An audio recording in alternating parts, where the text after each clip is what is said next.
Hello दोस्तों, आपका स्वागत है त्रिशक्ति एकेडमी में। और आज हम डिस्कस करेंगे types of friction in engineering mechanics. आज हम जानेंगे कि जो घर्षण है वो कितने प्रकार का होता है। तो मैं आपको बता दूं, जो फ्रिक्शन है वो दो प्रकार का होता है। पहला स्टैटिक फ्रिक्शन और दूसरा है डायनेमिक फ्रिक्शन। तो इसके प्रीवियस वीडियो में हमने जाना था कि फ्रिक्शन क्या होता है और किन फैक्टर पर फ्रिक्शन डिपेंड करता है। और आज हम जान रहे हैं कि फ्रिक्शन जो है उसके कितने प्रकार हैं, उसके कितने टाइप्स है, how many types of friction there are. So there are two types of friction. पहला है स्टैटिक फ्रिक्शन, दूसरा है डायनेमिक फ्रिक्शन। तो यहाँ पर आप देखिए, सबसे पहली स्लाइड में मैं बताऊंगा आपको स्टैटिक फ्रिक्शन क्या है। तो आप यहाँ पर देखिए, the friction between two surfaces of bodies before relative motion actually start is called as static friction. इसका अर्थ है कि जब दो बॉडीज आपस में कांटेक्ट में होती हैं। यहाँ पर आप देखिए, ये बॉडी 1 है, ये कोई बॉक्स है जो किसी भी सरफेस के ऊपर यहाँ पर आप देखिए रखा हुआ है। ये 2 है, यानी ये बॉडी 1 है, ये बॉडी 2 है। जब ये आपस में कांटेक्ट में रहती हैं और the friction between two surfaces of bodies before, यानी रिलेटिव मोशन से पहले तक का जितना भी फ्रिक्शन होगा उसे आप कहेंगे स्टैटिक फ्रिक्शन। यानी जब बॉडी रेस्ट में होगी तब जब उस पे फ्रिक्शन जो कार्य कर रहा होगा उसको आप कहेंगे स्टैटिक फ्रिक्शन। आप उस पर इतना बल अभी नहीं लगा पा रहे हैं कि बॉडी मूव कर जाए।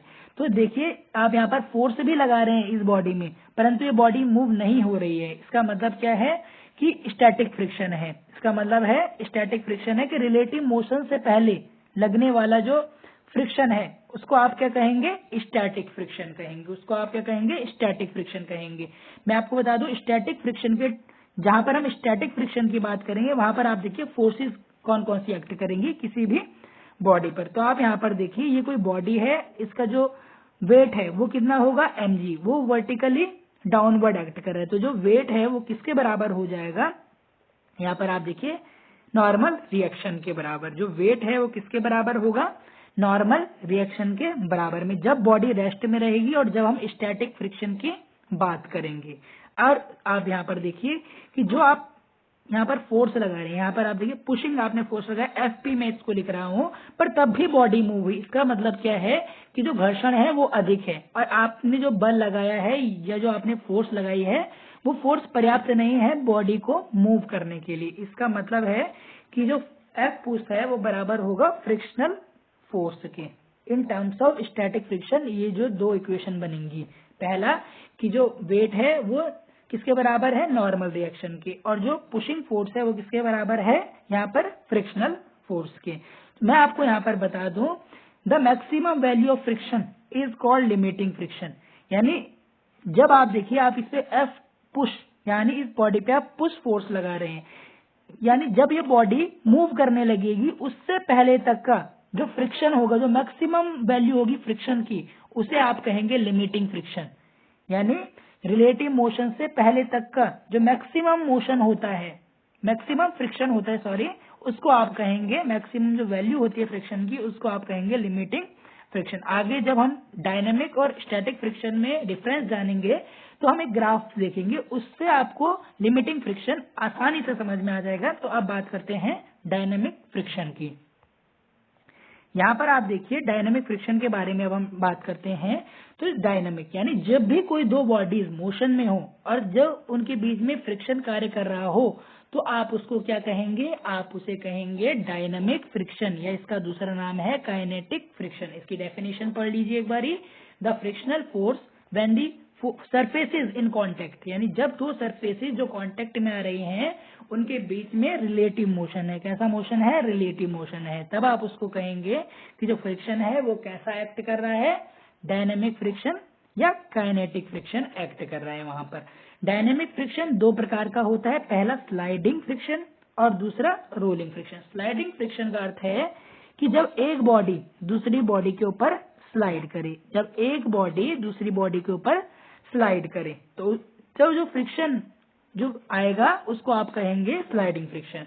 और जब एक बॉडी दूसरी बॉडी के ऊपर क्या करे, रोल करे, क्या करे, रोल करे। जैसे आपने देखा है पहिया, जो गाड़ी का व्हील है, जब वो रोल करता है किसके ऊपर, सड़क के ऊपर, ये किसी भी मतलब बॉडी के ऊपर जब वो व्हील मूव करेगा तो वहां पर जो फ्रिक्शन आएगा उसको आप कहेंगे रोलिंग फ्रिक्शन। और जब आप किसी भी वस्तु को स्लाइड करते हैं ग्राउंड पर तो वहां पर जो फ्रिक्शन आता है कांटेक्ट में, आप उसे कहेंगे स्लाइडिंग फ्रिक्शन। आप यहाँ पर देखिए, फर्स्ट यहाँ पर आप देखें स्लाइडिंग फ्रिक्शन का एग्जांपल।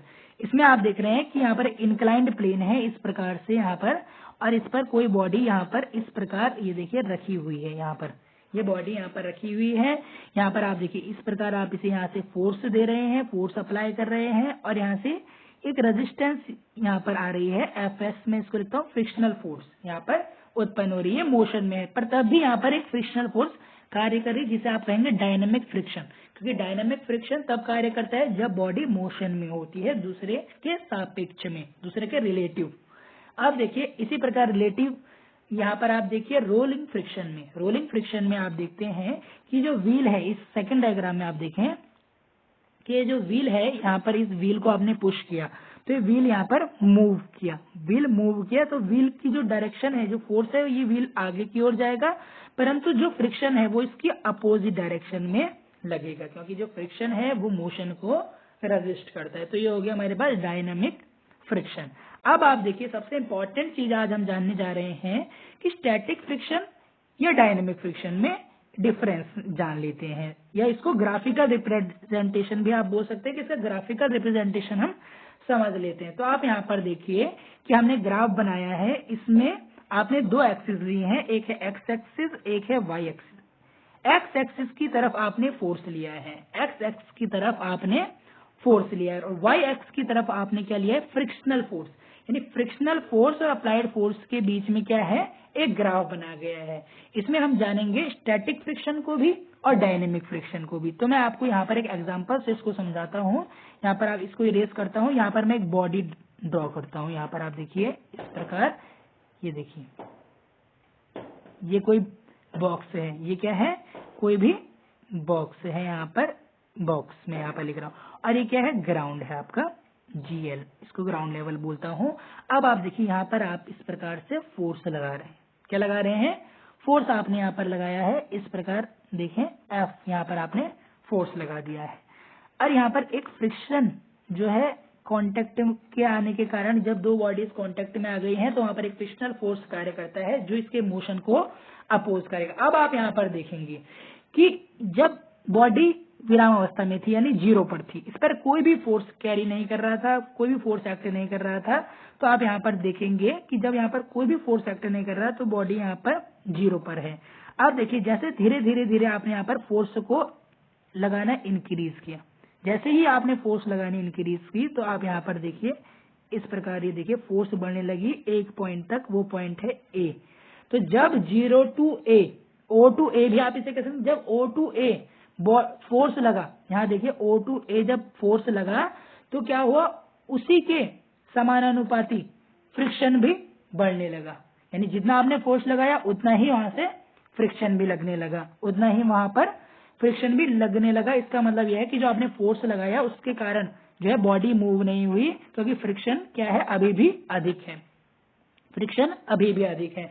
तो O to A यानी बॉडी मूव नहीं हुई, क्योंकि जो फोर्स है वो किससे कम है, फ्रिक्शनल फोर्स से अभी भी कम है, इसलिए बॉडी मूव नहीं हुई। यह आपको ध्यान देना है, यहाँ पर बॉडी तभी मूव होगी जब फ्रिक्शनल फोर्स कम होगा, किससे, फोर्स से जब फ्रिक्शनल फोर्स कम होगा तभी क्या होगा, आपकी बॉडी मूव करेगी। यदि फ्रिक्शनल फोर्स ज्यादा हुआ तो आप किसी भी बॉडी को मूव नहीं करा पाएंगे, ये मैं आपको बता दूं।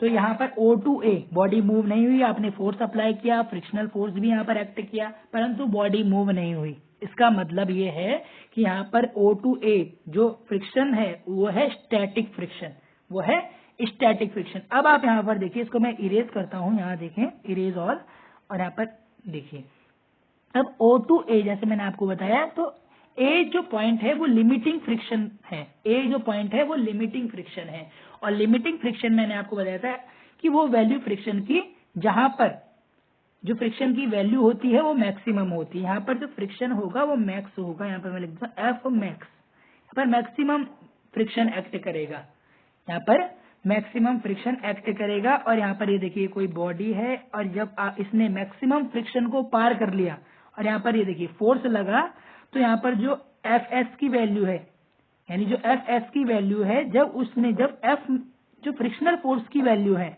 वो कम हो गई फोर्स से, यानी फोर्स की वैल्यू अधिक हो गई फ्रिक्शनल फोर्स से, तो बॉडी मूव करने लगी, तो बॉडी मूव करने लगी। देखिए, तो आप यहाँ पर देखिए इस प्रकार से यहाँ पर मैक्सिमम फ्रिक्शन आने के बाद, यानी आप फोर्स अप्लाई करते गए और एक पॉइंट पे लिमिटिंग फ्रिक्शन आ गया, यानी अगर आप इससे अधिक फोर्स अप्लाई करते हैं तो बॉडी मूव करेगी।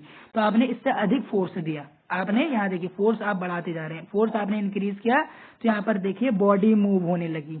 ये जो बॉडी है या बॉक्स है ये मूव होने लगा। इसका अर्थ क्या है कि जो फ्रिक्शन है वो कम हो गया। यहाँ पर आप देखिए ये था स्टैटिक फ्रिक्शन, यहाँ तक ये था स्टैटिक फ्रिक्शन, एफ एस से इसको डिनोट करता हूँ।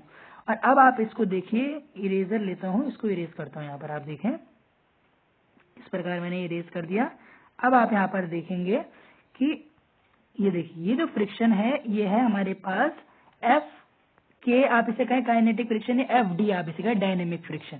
तो ये क्या हुआ, डायनेमिक फ्रिक्शन हुआ। ये क्या हुआ, डायनेमिक फ्रिक्शन। अब यानी जो फोर्स लग रहा है वो कहीं अधिक है फ्रिक्शन से, इसलिए बॉडी जो है वो आसानी से मूव करने लगेगी, बॉडी आसानी से मूव करने लगेगी। तो यही जो है डिफरेंस है स्टैटिक और डायनेमिक फ्रिक्शन में। यहाँ पर एक रिलेशन भी मैं आपको बता दूं कि जो हमारे पास स्टैटिक फ्रिक्शन होता है वो हमेशा अधिक होगा, static friction is always more than dynamic friction. जो स्टैटिक फ्रिक्शन है वो डायनेमिक फ्रिक्शन से अधिक होगा, ये मैं आपको बता दूं। तो यही रिलेशन है स्टैटिक और डायनेमिक फ्रिक्शन में। पेपर में पूछा जाता है क्या static friction is dash then dynamic friction, तो आप कहेंगे इज मोर देन, क्योंकि आप देखिए स्टैटिक वैल्यू हमेशा अधिक होती है क्योंकि वहां पर बॉडी मूव नहीं करती, परंतु जब आप फोर्स इंक्रीज करते हैं तो बॉडी मूव करने लग जाती है, और जब बॉडी मूव करती है तो कौन सा फ्रिक्शन होता है, डायनेमिक फ्रिक्शन, और वो हमेशा कम होता है स्टैटिक फ्रिक्शन से। वो आपने यहाँ